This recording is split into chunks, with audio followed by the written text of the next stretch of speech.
Asteburu bete ekintza egon da Arakaldoko jaietan. Hainbat jarduera mota egin dira herrian, ostiral iluntzetik astelehen eguerdira bitartean.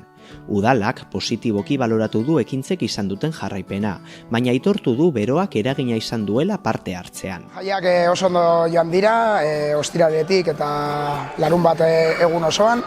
Gaur ja igandean amaitzen ari gara herri baskariarekin, eta orokorrean entzun dugunagatik, jendeak esan digunagatik eta oso pozik amaitu dute herritarrek, bai egia dela bero hitzel honekin, agian ez dira izan oso jendetsuak, ez da hurbildu jende desente, beroarekin ez zuen laguntzen eta hori izan da agian nota negatiboa nola baita esateko.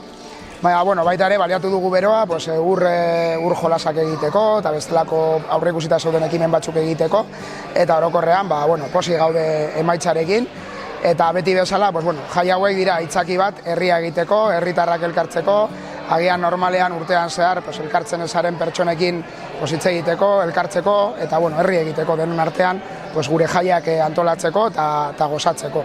Eta zentzu horretan, beti bezala oso pozik gaude, herritarrek beti bezala izugarri lagundu dute, atzo larun batean, odolosteak egiten, txokolatea egiten, banatzen, egin behar zen edo zein beste lan egin kizunetan, eta arduan zentzu horretan ere bai, eskerrak ematea herritarrei, eta hori, oso pozik orokorrean.